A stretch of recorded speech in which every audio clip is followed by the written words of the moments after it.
The Albanese government has unveiled its latest weapon to combat online abuse, hold tech giants to account and ultimately keep Australians safe online. Labor has announced plans to legislate a digital duty of care, and the latest tech reform will include penalties for social media platforms that breach it. The Albanese government is taking its crackdown on tech giants one step further. The Albanese government will not cede the health of our children or our democracy to the social media economy of the 21st century. Delivering the Sydney Institute's annual lecture, Minister for Communications Michelle Rowland announced the government would work to legislate a digital duty of care, reform that will force tech companies and digital platforms to keep users safe online. A duty of care is a common law concept and statutory requirement that places a legal obligation to take reasonable steps to protect others from harm. This, as part of a growing global effort, will deliver a more systemic and preventative approach to making online services safer and healthier. And Ms Rowland says the government will enforce strong penalties on platforms that seriously breach their duty of care. We will ensure the regulator can draw on strong penalty arrangements. She believes moving towards systems-based prevention is what's required. The Online Safety Act has been a crucial tool for incentivising digital platforms to remove illegal content. However, it does not, in a fundamental sense, incentivise the design of a safer, healthier digital platforms ecosystem. To complement the introduction of a duty of care, the government will also legislate enduring categories of harm, which we propose could include harms to young people, harms to mental well-being, the instruction and promotion of harmful practices, and other illegal content, conduct and activity. The announcement follows planned legislation to ban Australians under the age of 16 from using social media. Labor says this latest additional move to make online giants care for digital users is its duty to legislate. We're doing the right thing at the right time for the right reasons. Christy Lloyd, Sky News. Well, joining me now for more on this is Independent MP Di Lee. Di, good morning to you. Labor is escalating its war on social media. Is this being rushed, do you think? Will it work? Look, I think absolutely. In terms of social media, we haven't got the details of that yet. But there are a lot of bills that have been rushed through the Parliament, as you probably have, aware. It's really in terms of information, the misinformation, disinformation bill, or the MAD bill, as I call it. It's really challenging. Obviously, many people in my constituency are, up in arms about that. Really, at the end of the day, I don't think any government can control the growth of social media. And that's one of the things I spoke about last week when I was in Parliament. That is really beyond our control.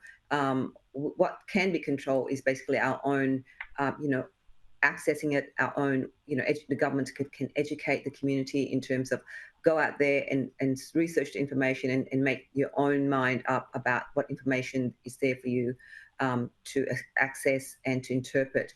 But I think for the government to be stepping in what I think is very much people's personal lives, I think that's quite really dangerous in terms of interfering in people's minds and how they should access information and what information they should be accessing. It's quite dangerous. We're kind of going towards a society that we constantly criticize, communist China for, that whole monitoring and policing of how people access information and what they do.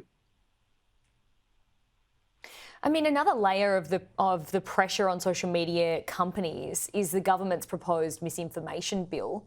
Does this risk curtailing freedom of speech, though? There's a whole nother avenue and concern to this, I guess, is putting the responsibility onto social media companies to decide what is or isn't misinformation in Australia a slippery slope?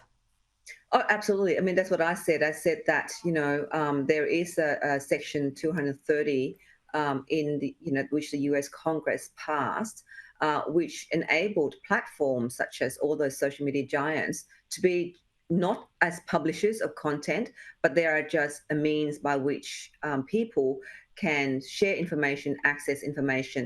And I don't think government can control that, especially Australia's, us here in Australia. But what we can do is ensuring that it's up to the individuals, up to the parents to really, ensure what their children access. Now, my understanding is also there are filters that parents can access and school can access to put on to, the phone or computer for kids. But that's up to the parents. And really, governments are not the parents of these kids.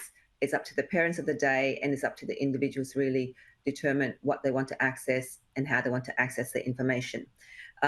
So, the misinformation and disinformation bill, like I said, the initial stands for MAD, the MAD bill, it's really mad from my perspective, what the government's trying to push for. And they're not focusing on what's really matter at the moment for us, how Labor, how effective is Labor in addressing the things it means to people, which is the cost of living.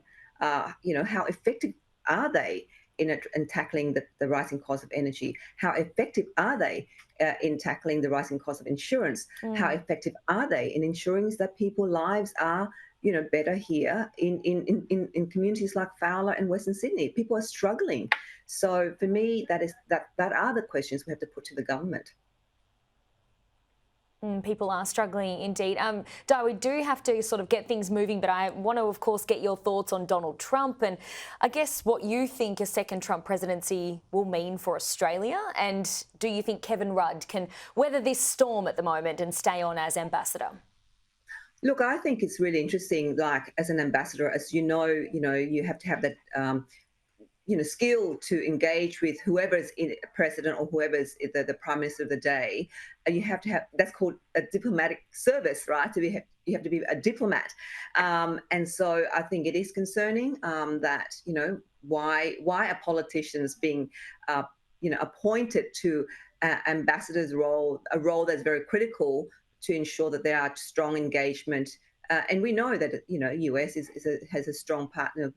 We partner with the US in many ways. And I think that to have an ambassador who cannot have that diplomatic relationship with the president of the day, it is concerning.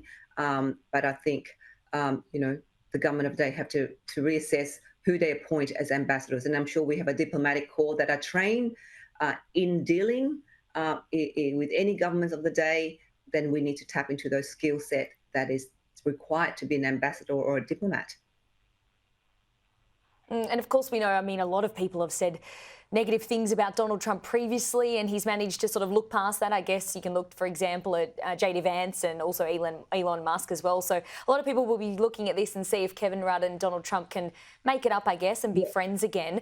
We know Donald Trump's love of tariffs, and he's speaking about this. A lot of people looking to this as a concern potentially for Australia and with our main trading partner, of course, China. Do you think Anthony Albanese can fight this off? Look, obviously the President Trump has got a mandate, a firm mandate. It is, he got elected.